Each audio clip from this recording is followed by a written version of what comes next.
Que coisas são essas que podem perverter os ouvintes? Segunda parte.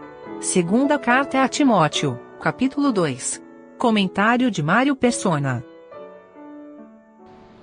Quem era Jael? Uma mulher. Quem era Baraque? Baraque era o homem, era o que deveria ter combatido os inimigos de Israel. Porém, quando Baraque é chamado para fazer isso, tem uma passagem um pouco antes, eu acho que ele fala que ele só vai se Débora fosse com ele. No capítulo 4, versículo 6, Débora, que era mulher profetisa, versículo 4, versículo 6, enviou e chamou a Baraque, filho de Abinoam, de Quedes e Naftali, e disse-lhe: porventura o Senhor Deus de Israel não deu ordem, dizendo: vai e atrai gente ao monte de Tabor, e toma contigo 10.000 homens dos filhos de Naftali e dos filhos de Zebulon, e atrairei a ti para o ribeiro de Quizon a Cícera, capitão do exército de Jabim, com seus carros e com sua multidão, e eu darei na tua mão. Então lhe disse Baraque: se fores comigo, irei, porém se não fores comigo, não irei. Olha o estado que estava Israel. Baraque, um comandante do exército, um homem de guerra, agarrado na saia de uma mulher. Ele fala para Débora: se você não for comigo, eu não vou. Eu estou com medo. Ele não quer ir. E no fim, Deus não usa ele para livrar. Ele usa uma outra mulher, Jael, para matar o inimigo. E agora Débora menciona os dois no versículo 6 do capítulo 5, nos dias de Sangar, filho de Anate. O que era Sangar? Era um homem que, sem o instrumento necessário, ou seja, mal equipado para a tarefa, ele venceu 600 inimigos de Israel. E Jael, quem era Jael? Uma mulher que não deveria estar fazendo aquilo, era contrária à ordem, né, dada por Deus, as coisas de Deus, mas ainda assim, pela omissão dos homens, ela faz isso. Então, pela falta de equipamento correto, ele age. A outra, pela omissão dos homens que deveriam agir, ela age. E esse é o tempo que estava no tempo de Juízes. E como Deus vê isso aqui tudo, né? Essas pessoas que tomam partido para agir, elas estão, obviamente, no coração de Deus. E os que se omitiram, esses são culpados de omissão. Mas ainda assim, lá na frente, quando Deus vai no frigir dos ovos, lá em Hebreus, quando Deus vai mencionar aqueles heróis da fé, ele não fala de Jael, dessa mulher, ele não fala de Débora, ele fala de Baraque, porque ali era a visão de Deus no sentido oficial da coisa, né?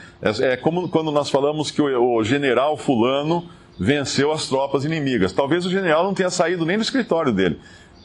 Quem lutou foram soldados, mas oficialmente quem venceu foi o general.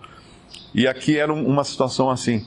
Então, quando nós, muitas vezes, saímos de armas em punho, né, para criticar, para criar contendas de palavras, que é o nosso versículo aqui em 2 Timóteo 2, nós devemos sempre perguntar o seguinte: mas será que esses irmãos que estão fazendo isso, eu estou falando dos sinceros, não estou falando dos bandidos, dos ladrões, dos lobos, que querem comer a gordura das ovelhas, né, que nós vemos na cristandade muitos hoje, falando dos sinceros, será que eles não estão fazendo isso porque falta arma para eles? Os israelitas, nesse tempo de invasão de inimigos, quando eles precisavam afiar um arado, eles tinham que ir até o inimigo, porque eles não podiam ter ferreiros, eles não podiam ter armeiros para fazer o serviço. Então eles viviam com armas cegas, por assim dizer. Mas esse, então, cujo nome é espada, ainda assim, não deu desculpa: eu não tenho arma, eu não tenho uma espada. Você é a espada, alguém podia falar para ele. Seu nome significa espada. A espada é você, Deus vai usar você é o instrumento. Não é aquilo que você tem na mão, o instrumento é você, é a pessoa. E hoje, dentro do tempo que nós vivemos, Deus Cristo subiu ao céu e Deus deu dons aos homens. Às vezes o homem que recebe esse dom não está totalmente equipado, não aprendeu todas as verdades. Mas isso não é desculpa, ele vai sair em campo, ele vai cumprir a obra de Deus, então.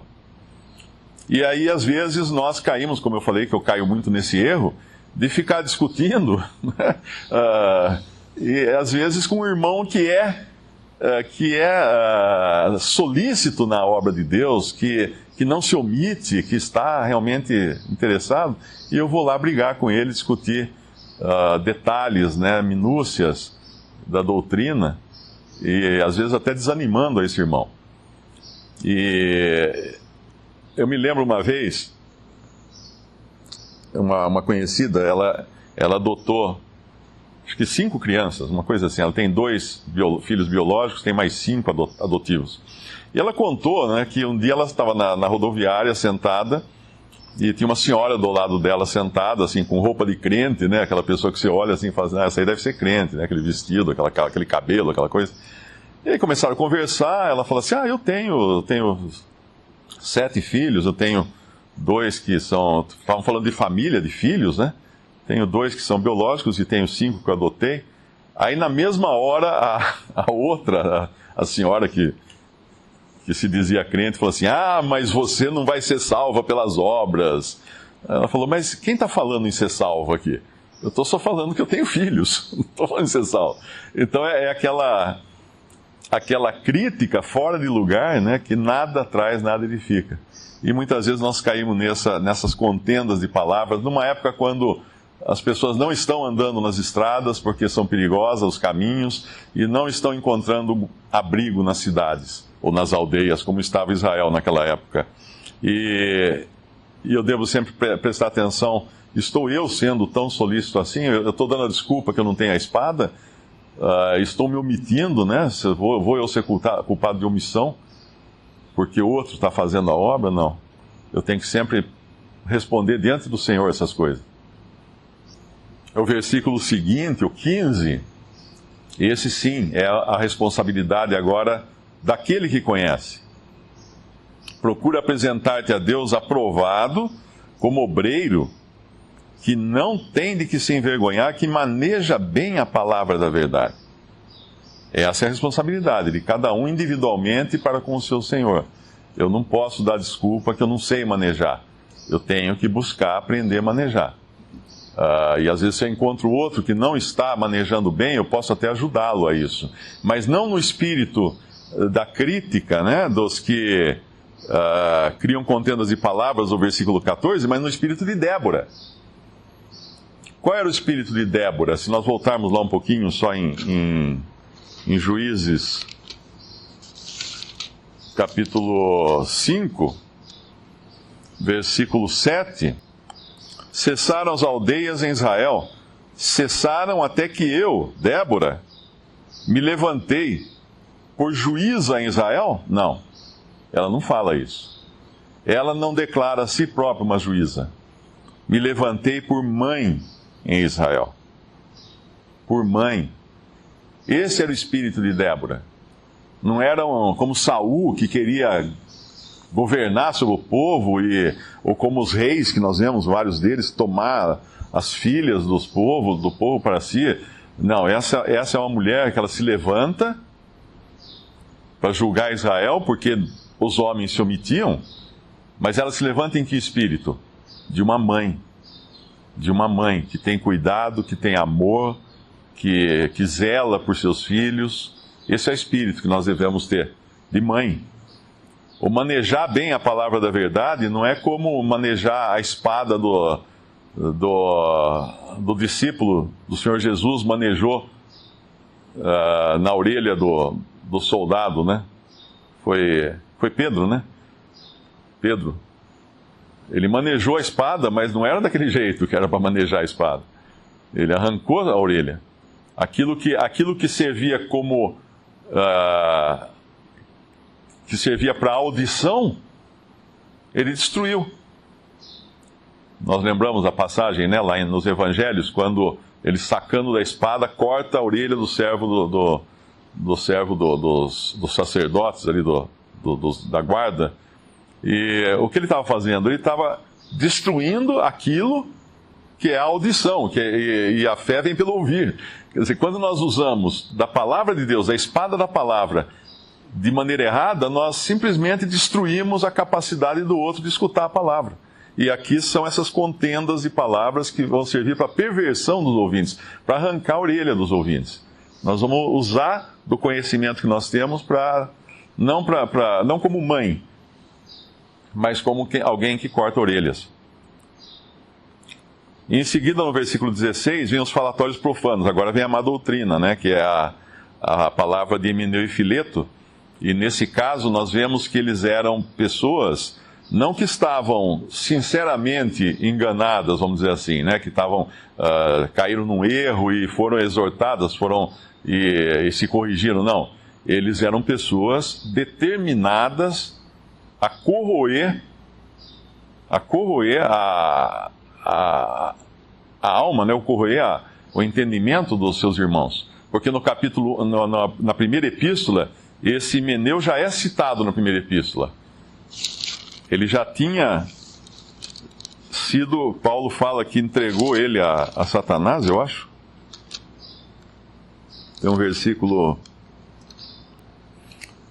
capítulo 1, 1 Timóteo, capítulo 1, versículo 19, conservando a fé e a boa consciência, rejeitando a qual alguns fizeram naufrágio na fé.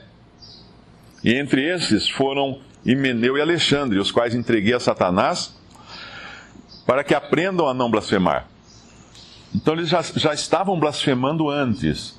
Eles, obviamente, não aceitaram essa demonstração feita na primeira epístola, ou por ocasião da primeira epístola, e na segunda epístola eles aparece Himeneu, pelo menos, nós não sabemos do outro, mas Himeneu aparece com mais um agora, com Fileto, e continuando na sua missão má de corroer as almas.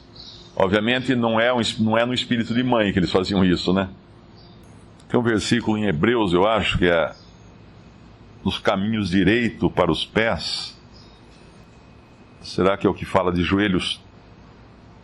Isso, Hebreus capítulo 12, versículo 1. Portanto, nós também, pois que estamos rodeados de uma tão grande nuvem de testemunhas, deixemos todo o embaraço e o pecado que tão de perto nos rodeia, e corramos com paciência a carreira que nos está proposta, olhando para Jesus, autor e consumador da fé, o qual, pelo gozo que lhe estava proposto, suportou a cruz, desprezando a afronta, e assentou-se à destra do trono de Deus.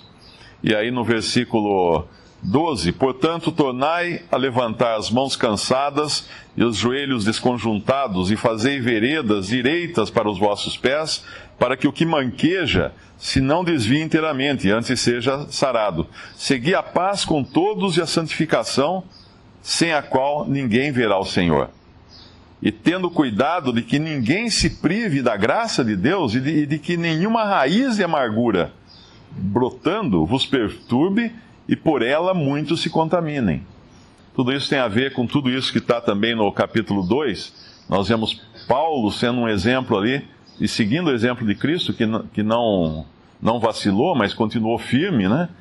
Mesmo em meio às durezas da perseguição. E nós vemos o exemplo daqueles que, numa época em que ninguém tinha coragem de andar nos caminhos, porque os caminhos eram inseguros, aqueles que andaram nos caminhos, como Débora, como Jael, como todos aqueles que tomaram a iniciativa de sair, então, lutar contra os inimigos, e fazendo veredas direitas para os pés, no versículo 13. E também no versículo 15, nos fala de Hebreus 12, nos fala da atenção que nós devemos ter para que nenhuma raiz de amargura nos perturbe, e por ela muitos se contaminem. Que outra coisa, quando nós deixamos o inimigo agir em nosso coração e criar raiz de amargura que leva à contaminação também e à perversão dos ouvintes também, como no versículo 14, né, do nosso capítulo de 2 Timóteo 2.